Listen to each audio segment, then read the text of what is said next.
Hey there, Roothaven Grounds family. Today I'm diving into one of my absolute favorite shortcuts in the garden water propagating chayote. If you've been following along on the channel, you know I'm all about finding those smart techniques that get you from seed to harvest faster, and this water method? It's a complete game changer for growing chayote squash. I'll be honest with you, the first time I tried this technique, I was skeptical. Most traditional advice tells you to plant the whole chayote fruit directly in soil and wait some more. But after discovering the water propagation method, I've cut weeks off my growing time and achieved healthier, more vigorous plants right from the start. So grab your favorite gardening mug, settle in, and let me walk you through exactly how to propagate chayote in water for the quickest harvest you've ever seen. Before we get our hands wet, let's talk about why this method is so effective. Chayote is unique because the entire fruit is essentially one large seed with the embryo tucked inside. When you place it in water, you're creating the perfect environment for that sprout to emerge without the complications that sometimes happen in soil, like rot, uneven moisture, or pest interference.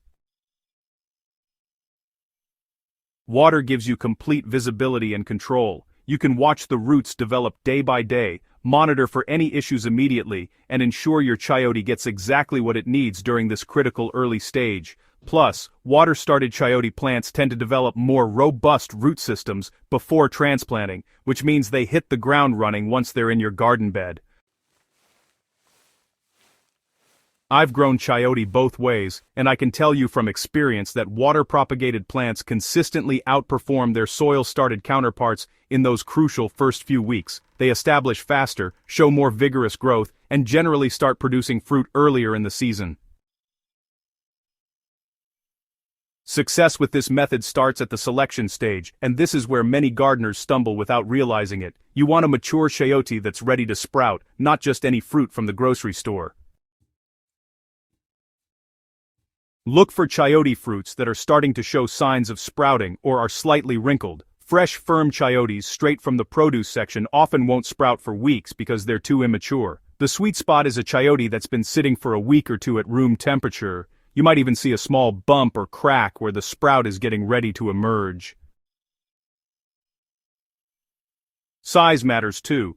Choose medium to large fruits because they have more stored energy to fuel initial growth. I found that pale green chayotes tend to sprout more reliably than the darker varieties, though both will work with a bit of patience. And here's a pro tip from my own trial and error.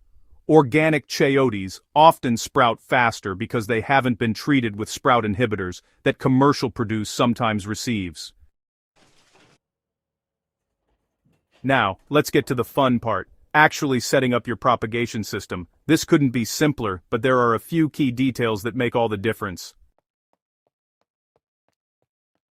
You'll need a container that can support your chayote with the bottom third submerged in water while keeping the top portion dry.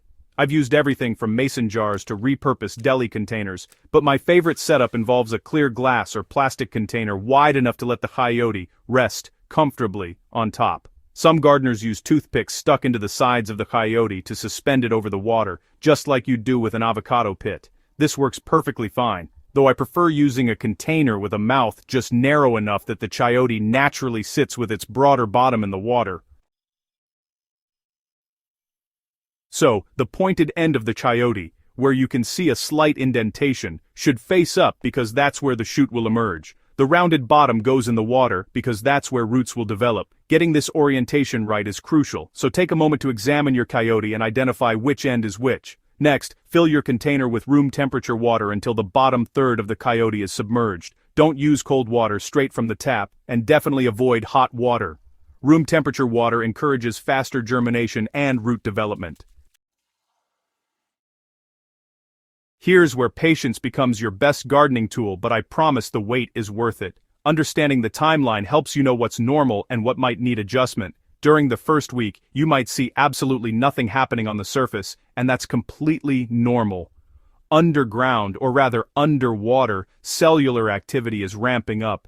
The chayote is absorbing moisture and preparing to sprout. Your main job during this phase is changing the water every 2 to 3 days to keep it fresh and prevent bacterial growth. By week 2, most chayotes will start showing visible signs of action. You'll notice a small crack or bump appearing at the top, and if you look closely at the bottom, you might see tiny white root nubs beginning to form. This is the exciting phase where you'll want to check your chayote daily, because growth can suddenly accelerate. During weeks 3 and 4, things really take off. The shoot pushes through the top with surprising force, unfurling into a pale, tender stem with the first leaves. Meanwhile, the root system below expands dramatically, creating a tangled network of white roots in the water. Some of my chayotes have developed root systems 6 inches long before I transplanted them. Temperature plays a huge role in this timeline. In my experience, keeping your propagation set up in a warm spot, between 70 and 80 degrees Fahrenheit, significantly speeds up the process. I keep mine on top of my refrigerator where it's consistently warm, and I've noticed they sprout at least a week faster than when I tried propagating on a cooler windowsill. While your chayote is doing its thing in water, you need to provide consistent care to ensure healthy development. This isn't a set-it-and-forget-it situation, but the maintenance is minimal and straightforward. Water changes are your most important task. Every 2 to 3 days, dump out the old water and replace it with fresh room temperature water. As the root system develops, you might notice the water getting cloudy faster. That's normal, and just means you should change it more frequently. I usually switch to daily water changes once the roots are well established. Light requirements are moderate during this stage. You want bright, indirect light rather than harsh direct sun. A spot near a window but not in the direct sunlight works perfectly. Too much direct sun can actually stress the young sprout and cause the water to heat up excessively, which can encourage algae growth. Watch for any signs of rot or mold on the chayote itself. If you notice soft spots or fuzzy growth, that's a problem. Usually, this happens when the chayote is sitting too deep in the water or if the water isn't being changed frequently enough. If you catch it early, you can often save the plant by trimming away affected tissue and improving your care routine. Timing your transplant is critical for maintaining the momentum you've built with water propagation. Transplant too early and your chayote might struggle to adapt. Wait too long and the roots can become so tangled and fragile that transplanting becomes stressful for the plant.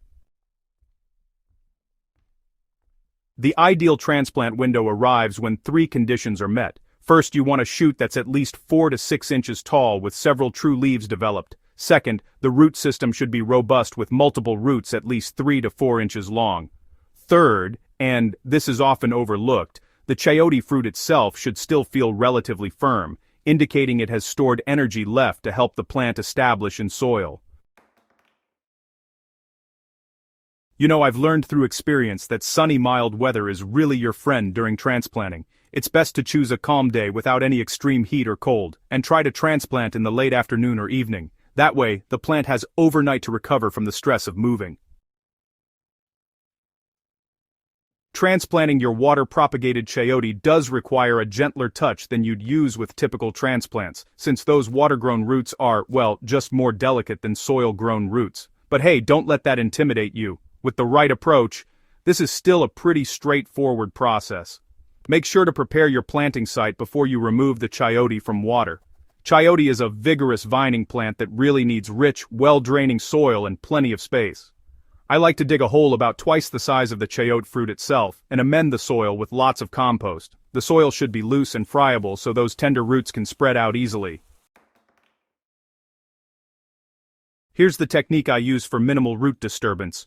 I fill a bucket with water and gently transfer the chayote and its roots into the bucket. This keeps the roots suspended in water while I move the plant to its permanent location. Then, I position the chayote in the prepared hole with the shoot pointing up and the roots spreading naturally downward and outward. The planting depth matters significantly. You want the chayote fruit about halfway buried, with the shoot and upper portion exposed to air and light. Don't bury it completely. The fruit needs some air circulation to prevent rot while it continues supporting the developing plant. Fill in around the roots gently but firmly, eliminating air pockets. Water thoroughly but carefully around the base, adding more soil if needed as it settles. I like to create a small basin around the plant to hold water during those first critical weeks. The first 2 weeks after transplanting are make or break time. Your chayote has been living in water, and now it needs to adapt to drawing moisture and nutrients from soil. Your care during this transition determines how quickly your plant takes off. Consistent moisture is absolutely essential. I water deeply every single day for the first week, then gradually reduce to every other day during the second week as the plant establishes. The soil should stay consistently moist, but never waterlogged. Mulching around the base with straw or shredded leaves helps retain moisture and keeps the soil temperature stable. Protection from environmental stress gives your transplant the best start. If you're transplanting into full sun, consider providing temporary shade for a few days using shade cloth or an old bedsheet draped over stakes. This gives the plant time to adjust without the stress of intense sun, while it's already dealing with the transition to soil. Support structures should go in place early because chayote vines grow incredibly fast once established. I install a sturdy trellis or fence at planting time so the vines have somewhere to climb as they develop.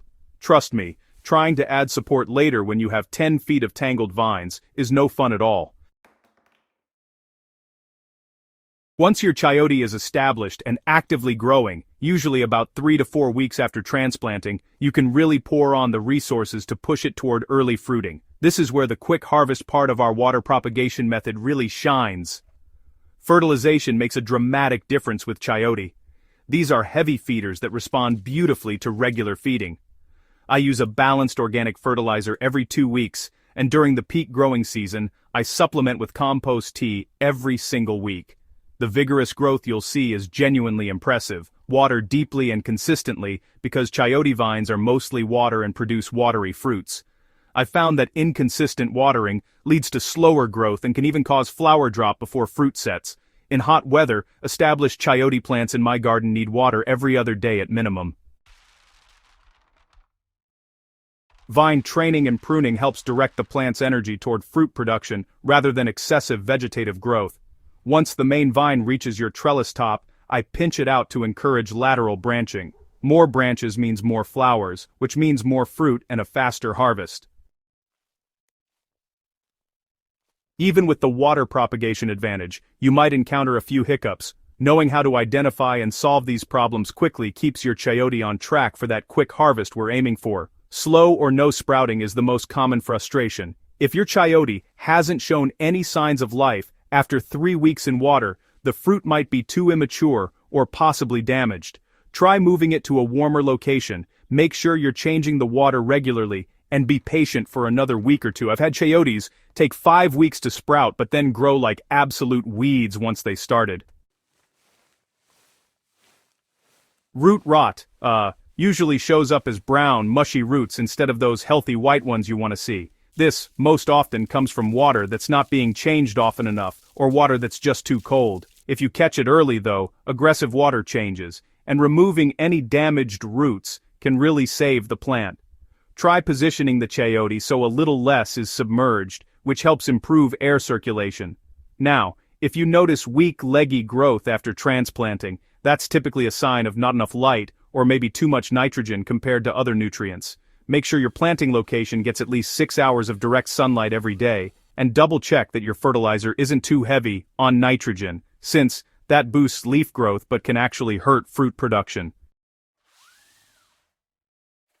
So, let me break down exactly why water propagation speeds up your harvest compared to traditional methods. Understanding the science behind this technique really helps you appreciate why it works so well. Water propagation basically gets rid of the issue of inconsistent soil moisture during germination. When you plant chayote directly in soil, you can end up with dry spots or areas that are too wet, which can delay sprouting or even cause the fruit to rot before it has a chance to sprout. With water, you get perfect, consistent moisture every single time. The head start you get on root development is, honestly, pretty substantial. By the time you transplant a chayote that's been water propagated, it's already got a root system that would take 2 to 3 extra weeks to develop if you'd started it in soil. That's 2 to 3 weeks of growth you're banking right from the beginning. Plus, visual monitoring lets you step in right away if something goes wrong, while soil-planted chayote keeps problems hidden until they're really severe. I've saved quite a few propagations just by catching issues early, simply because I could see what was happening in that clear water. So what does the complete timeline look like from starting water propagation to picking your first chayote? Here's what you can realistically expect based on my multiple seasons growing chayote this way. Weeks 1 through 4 are your water propagation phase. By the end of this period, you'll have a sprouted chayote with a good root system ready for transplanting. Then weeks 5 through 8 cover the establishment and initial growth period after transplanting. During this time, your chayote is adjusting to soil, expanding its root system, and beginning vigorous vine growth. Weeks 9 through 16 bring explosive growth. Your chayote vines will climb anything in reach, and you'll start seeing flowers appear. The first female flowers usually show up around week 12 to 14. Finally, weeks 17 through 20 typically bring your first harvestable fruit, which develops from pollinated flowers over 3 to 4 weeks. Compare this to direct soil planting, which often adds 3 to 4 weeks to the early stages, and you can see why water propagation is such a valuable technique for getting to harvest quickly. In my garden, water-propagated chayote produces first fruit a full month earlier than soil-started plants. There you have it, friends. Everything you need to know about propagating chayote with the water method for the fastest possible harvest. This technique has transformed how I grow chayote, and I'm confident it'll do the same for your garden. The combination of faster germination, healthier root development, and accelerated growth makes water propagation the clear winner in my book. I'd love to hear about your experiences with this method. Drop a comment below sharing your results, any challenges you faced, or tips you've discovered. And if you found this guide helpful, don't forget to hit that subscribe button and ring the bell so you never miss our gardening videos and articles. Share this with your fellow gardeners who'd love to get their chayote harvest started quickly. The Roothaven Grounds community grows stronger when we share knowledge. Now get out there and get some chayote and water. Your future harvest is waiting, and with this method, it's closer than you think. Happy growing, everyone.